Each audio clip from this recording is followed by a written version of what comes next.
And like I was just reading an article, and they were talking about how like sociologists have actually identified this new like phenomenon. They call it like adolescents or kidults. It's basically like people in their 20s, 30s, 40s, 50s who still are teenagers. Like they're not, they have never grown up.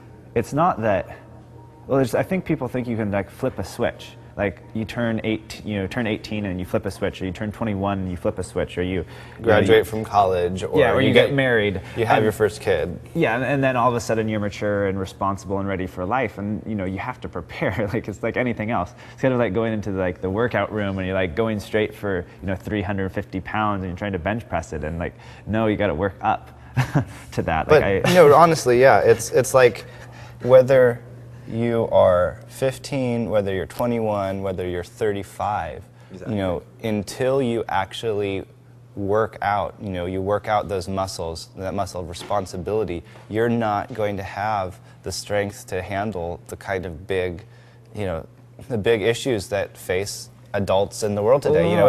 I think the real way to think about it is more like, what I was just saying, like working out. It's a muscle that you strengthen by exercise. And until you strengthen it, you don't have, it's not going to be strong. Yeah, and it's not like you're getting away with something like, oh, I'm not exercising, so I'm getting away with it. I'm not having to exert myself. No, that just means you're going to be unprepared when you actually need that strength. When life hits you upside the head, something happens, you're just not going to be there.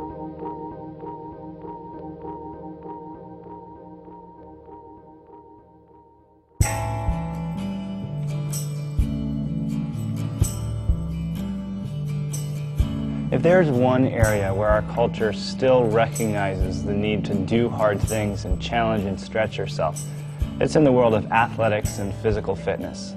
One of our favorite examples of the do hard things mindset is the Vikings. And I'm not talking about the football team, I'm talking about the people group. The Vikings were fierce pirates and warriors who pretty much pillaged the entire coast of Europe about 1,000 years ago. People were so afraid of these guys that they had special prayers in church where they said, "God, deliver us from the fury of the Northmen." Now, historians have tried to figure out what it was that made these guys so devastatingly effective. And various ideas have been floated. Their ships, they were pretty light for their size, and they could be quickly dragged up onto the beach for a lightning attack. Maybe that's why. But no explanation comes closer to the truth than this. The Vikings rowed themselves to battle. Unlike other sea powers who used galley slaves to row their great warships, the Vikings took full responsibility for this strenuous endeavor. Now, this tells us one very important thing about the Vikings.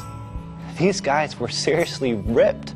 Their muscles were moving 20-ton boats through the water. So when they stepped out of the boat and they swung a giant axe at you, it didn't matter if you had a shield. Their upper body strength made them virtually undefeatable on the battlefield. So here's the lesson from the Vikings. Do hard things. If you'll take responsibility for those things that other people delegate, that other people neglect, you will gain the benefits of that exertion. Here's why this is so important. Because I think it's easy today for us young people to expect our pastor, youth pastor, or parents to row us to battle when it comes to our relationship with God. Or to expect our schools to row us to battle when it comes to preparing us for life. But you know what I think we'll find if we relax all the way to the battlefield? I think we won't have the strength to fight and win on the battlefield when the stakes are high. The call to do hard things for the glory of God is the call to the sold-out Christian life. Really, the best life we could possibly live. G.K. Chesterton said, "The Christian ideal has not been tried and found wanting. It's been found difficult and left untried." My hope and prayer is that we would be a generation of young people who do hard things. That we would be the generation of Christian young people who find it difficult and yet still try.